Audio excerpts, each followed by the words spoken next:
Good morning students. हम पढ़ रहे थे चैप्टर 2 संघवाद, जिसके अंतर्गत मैंने आपको बताया कि संघवाद से आप क्या समझते हैं कि जहाँ पर दो या दो से अधिक स्तर पर सरकारें पाई जाती हैं उसे संघवाद कहा जाता है। जैसे हमारे देश के अंदर केंद्र सरकार, उससे नीचे राज्य सरकार और फिर तीसरे नंबर पर स्थानीय सरकारें पाई जाती है, तो इस व्यवस्था को ही संघवाद कहा जाता है। फिर मैंने आपको बताया कि संघवाद की विशेषताएं क्या हैं। फिर मैंने आपको बताया कि संघ बनाने के कौन कौन से तरीके हैं। 2 तरीके से संघ बनता है। फिर मैंने बताया कि हमारे देश के अंदर जो विधायी शक्तियां हैं उनको किस प्रकार उनको बांटा गया है। सबसे पहले केंद्र सूची, फिर राज्य सूची और समवर्ती सूची के विषय में आपको बता चुका हूँ। तीसरा, कुछ विषय ऐसे हैं जो संविधान बनने के बाद अस्तित्व में आए हैं, तो उनको बाकी बचे विषय हम कहते हैं, और उन बाकी बचे विषयों के ऊपर कानून बनाने का अधिकार केंद्र सरकार का है। वो बाकी बचा विषय कौन सा है? जैसे कंप्यूटर सॉफ्टवेयर है, ये ऐसा विषय है जो संविधान बनने के बाद अस्तित्व में आए हैं, तो इसलिए इसके ऊपर कानून बनाने का अधिकार किसका है? केंद्र सरकार का इसके ऊपर जो अधिकार है वो होता है। उसके बाद देखिए कि हमने ऊपर देखा कि सबको साथ लेकर चलने की नीति मानकर बनी अधिकतर बड़ी संघीय व्यवस्थाओं में साथ ही इकाइयों को बराबर अधिकार नहीं मिलते। भारतीय संघ के सारे राज्यों को भी बराबर के अधिकार नहीं है। कुछ राज्यों को विशेष दर्जा प्राप्त है, जैसे भारत में जम्मू कश्मीर एकमात्र ऐसा राज्य है जिसको एक विशेष दर्जा प्राप्त था, लेकिन अभी ऐसा नहीं है। अभी वहाँ पर जो धारा 370 के तहत उसको एक अलग राज्य का दर्जा दिया गया था, जो विशेष अधिकार उसको प्राप्त था, उसको खत्म कर दिया गया है और उसको 2 केंद्र शासित प्रदेशों में उसको बांट दिया गया है। एक आपका जम्मू कश्मीर और दूसरा लद्दाख। इसके अलावा वहाँ पहले क्या था, कोई भी भारतीय नागरिक वहाँ ज़मीन मकान नहीं खरीद सकता था। असल में भारत के कई अन्य प्रांतों के लिए भी कुछ ऐसे ही विशेष प्रावधान किए गए हैं। भारतीय संघ की कई इकाइयों को बहुत ही कम अधिकार हैं। वे वैसे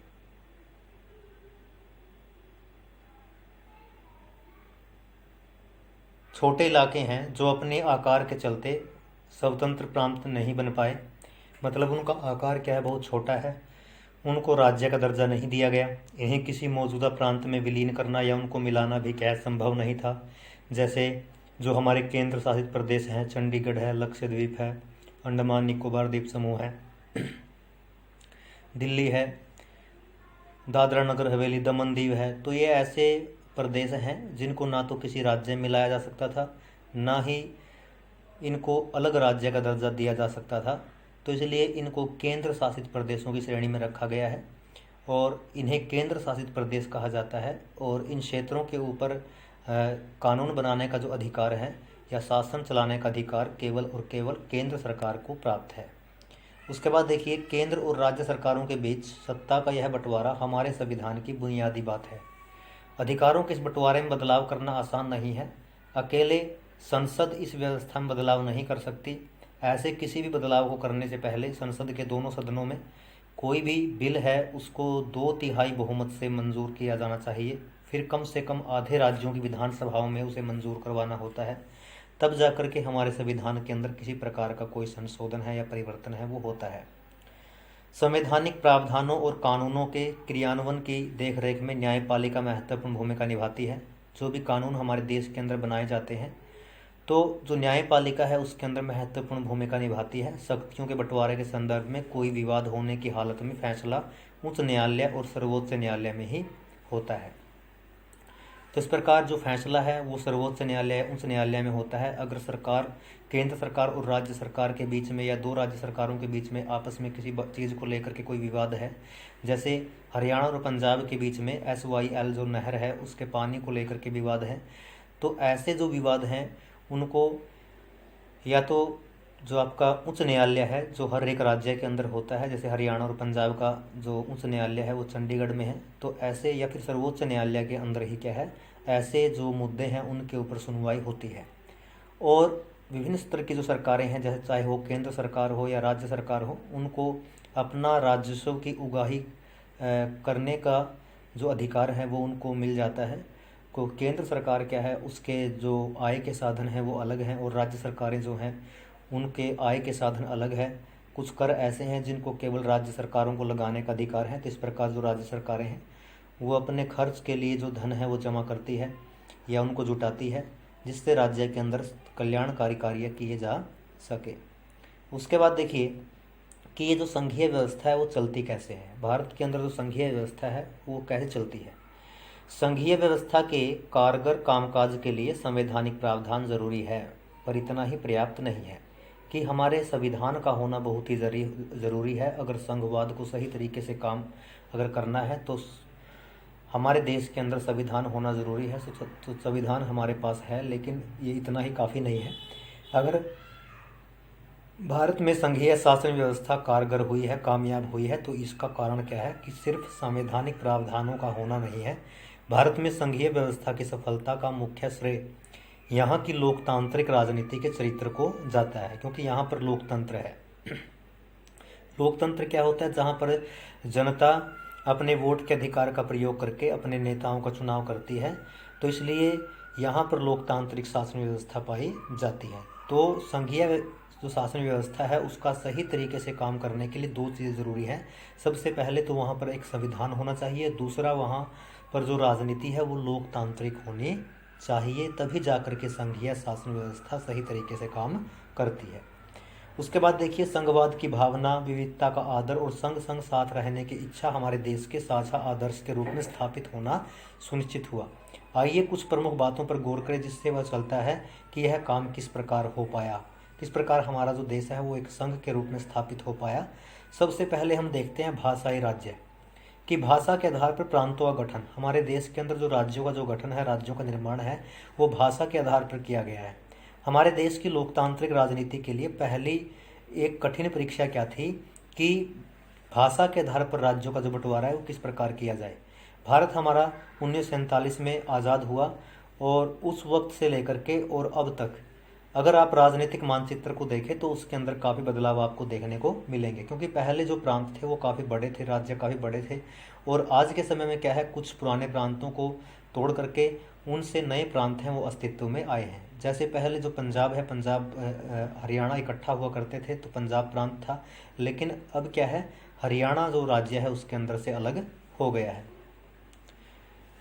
तो इस प्रकार क्या था, नए प्रांतों की सीमाएं हैं वो निश्चित की गई, नए नए क्षेत्र हैं बनाए गए और उनके नाम बदल दिए गए। उसके बाद देखिए कि नए राज्यों को बनाने के लिए 1950 के दशक में भारत के कई पुराने राज्यों की सीमाएं बदली गई। यानी जो भारत के अंदर जो राज्यों का जो पुनर्गठन आयोग है उसकी जो स्थापना है वो 1953 में 1953 में की गई।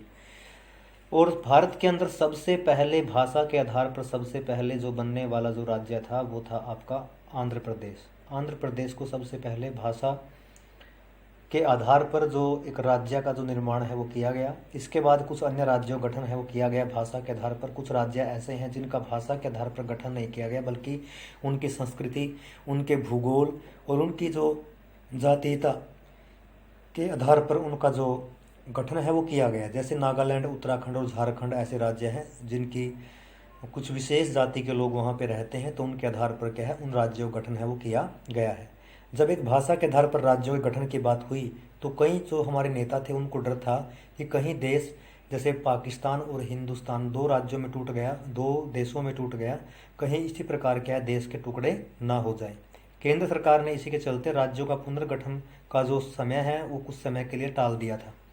और हमारा जो अनुभव है वो बताता है कि भाषावार राज्य बनाने से देश में ज़्यादा एकीकृत और मजबूत हुआ है, हमारा देश और भी मजबूत हुआ है। इससे प्रशासन भी पहले की अपेक्षा कहीं ज़्यादा सुविधाजनक हो गया है। अब हमारे देश के अंदर क्या है, क्योंकि हमारा देश बहुत बड़ा है, तो इसलिए यहाँ पर क्या है, केवल केंद्र सरकार क्या है पूरे देश का शासन नहीं चला सकती। इसलिए क्या है, हमारे देश के अंदर राज्यों का गठन किया गया है और राज्य सरकारों का निर्माण किया गया है ताकि देश के शासन को सही तरीके से चलाया जा सके। तो इसलिए राज्यों का निर्माण करना, राज्यों का पुनर्गठन करना बहुत ही ज़रूरी था। उसके बाद देखते हैं कि हमारे देश की जो भाषा नीति है वो क्या है। भारत के संघीय ढांचे की दूसरी जो परीक्षा थी वो थी भाषा नीति, कि हमारे देश की जो भाषा नीति है वो क्या होगी। हमारे संविधान के अंदर किसी एक भाषा को राष्ट्रीय भाषा का दर्जा नहीं दिया है। हिंदी को राजभाषा का दर्जा दिया गया है। हिंदी सिर्फ हमारे देश के अंदर 40% लोगों के द्वारा बोली जाती है और संविधान में हिंदी के अलावा 21 भाषाओं को अनुसूचित भाषा का दर्जा दिया गया है। तो ऐसा किस लिए किया गया था, क्योंकि हमारे देश के अंदर केवल 40% जो लोग हैं वो हिंदी बोलते हैं। तो इसलिए क्या है, 21 और अन्य भाषाओं को अनुसूचित भाषा का दर्जा है वो दिया गया। इनको संविधान की 8वीं अनुसूची में रखा गया है। केंद्र सरकार के किसी पद का उम्मीदवार इनमें से किसी भी भाषा में परीक्षा दे सकता है, बशर्ते उम्मीदवार इसको विकल्प के रूप में चुने, या कोई भी पेपर अगर वो देता है सेंट्रल गवर्नमेंट का, तो क्या है, वो अपने विकल्प के रूप में, ऑप्शन के रूप में किसी भी भाषा में को चुन सकता है, किसी भाषा में पेपर दे सकता है, परीक्षा दे सकता है। राज्यों का अपना अधिकांश काम अपनी राजभाषा में ही होता है। इसके बाद क्या हुआ कि श्रीलंका के अंदर देखिए, हमने पढ़ा कि वहाँ पर क्या है, देश के नेताओं ने हिंदी के उपयोग को बढ़ावा देने के मामले में बहुत सावधानी भरा व्यवहार किया। श्रीलंका के अंदर क्या, सिंहली भाषा को महत्व दिया गया, इसलिए जो तमिल लोग हैं वो अपने आप को श्रीलंका के अंदर क्या है, जो अलग है वो महसूस करने लगे। लेकिन हमारे देश के अंदर क्या है, हमारे नेताओं ने क्या किया, हिंदी के उपयोग को बढ़ावा देने के मामले में बहुत ही सावधानी भरा जो व्यवहार है वो किया। संविधान के अनुसार सरकारी कामकाज की भाषा के तौर पर अंग्रेजी का प्रयोग 1965 में बंद हो जाना चाहिए था।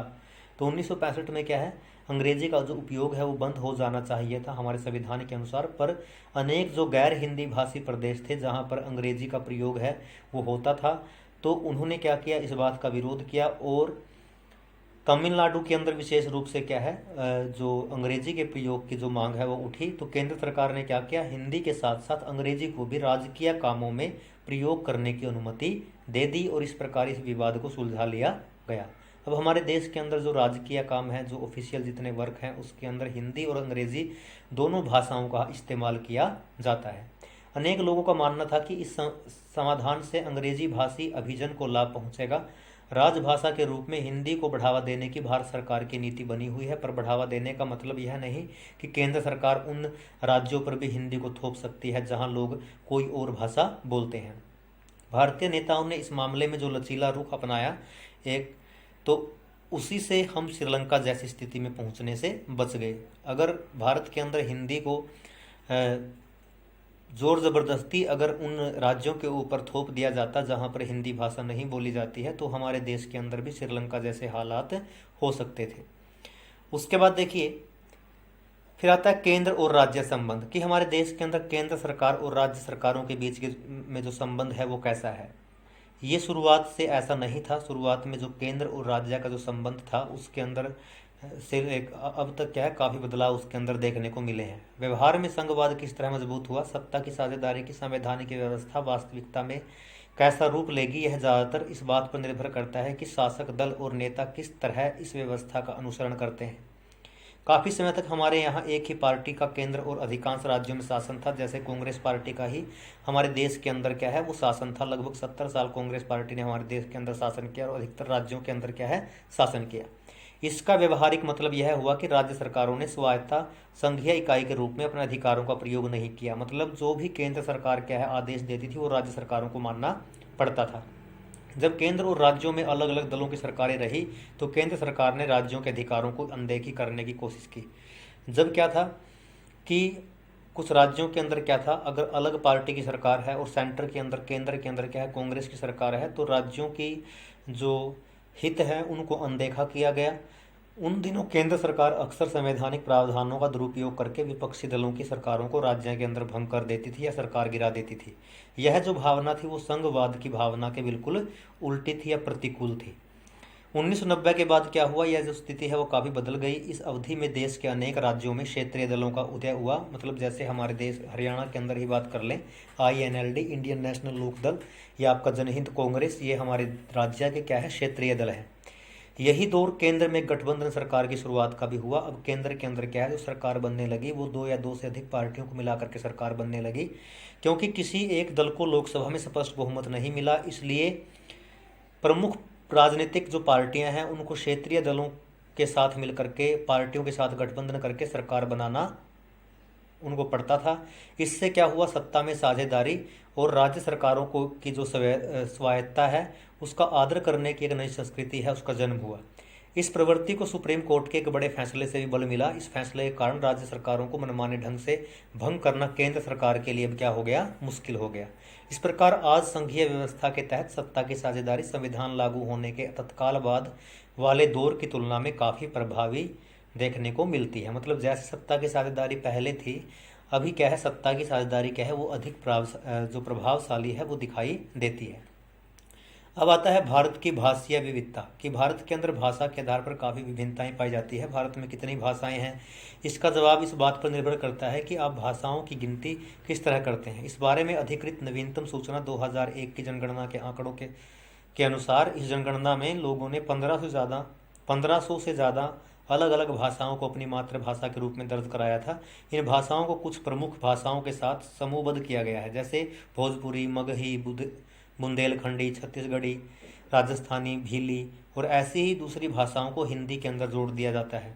ऐसी समूहबद्धता के बाद भी जनगणना में 114 प्रमुख भाषाएं पाई गई। इनमें से 22 भाषाओं को भारतीय संविधान की 8वीं अनुसूची में रखा गया। याद करेंगे, 22 भाषाओं को आप संविधान की 8वीं अनुसूची में रखा गया है और इसी कारण इन्हें अनुसूचित भाषाएं कहा जाता है। बाकी को गैर अनुसूचित भाषाएं कहा जाता है। भाषा के हिसाब से भारत दुनिया का संभवतः सबसे ज़्यादा विविधता वाला देश है। मतलब जितनी भाषाएं भारत के अंदर बोली जाती है, शायद ही इतनी भाषाएं दुनिया के किसी देश में बोली जाती हो। साथ लगी सूची को देखने पर यह स्पष्ट हो जाएगा कि कोई एक भाषा बहुसंख्यक भारतीयों की मातृभाषा नहीं है। सबसे बड़ी भाषा हिंदी भी सिर्फ 41% लोगों की मातृभाषा है। अगर दूसरी या तीसरी भाषा के तौर पर हिंदी जानने वालों की संख्या भी जोड़ ली जाए तो 2001 में यह संख्या 50% से भी कम है। जहां तक अंग्रेजी की बात है तो सिर्फ 0.20% लोगों ने इसे अपनी मातृभाषा बताया था। दूसरी या तीसरी भाषा के तौर पर 11% लोग इसे जानते थे। इस सूची को गौर से देखें, लेकिन इसे याद करने के लिए की ज़रूरत नहीं है, सिर्फ इन कामों को कीजिए। अब देखिए, तो भाषा हमारे देश के अंदर क्या है, जो हिंदी भाषा है वो क्या है। अब देखिए यहाँ पे क्या है, ये 41.03 जो आपका जो प्रतिशत लोगों के द्वारा बोली जाती है, जो हमारे देश की मुख्य भाषाएं हैं। इसके अलावा हमारे देश के संविधान के अंदर 8वीं अनुसूची में 22 भाषाओं को अनुसूचित भाषाओं का दर्जा दिया गया है। तो ये था भाषा के आधार पर भारत के अंदर किस प्रकार जो भाषा नीति है वो अपनाई गई। और अगला टॉपिक हम अगले लेक्चर में डिस्कस करेंगे। धन्यवाद।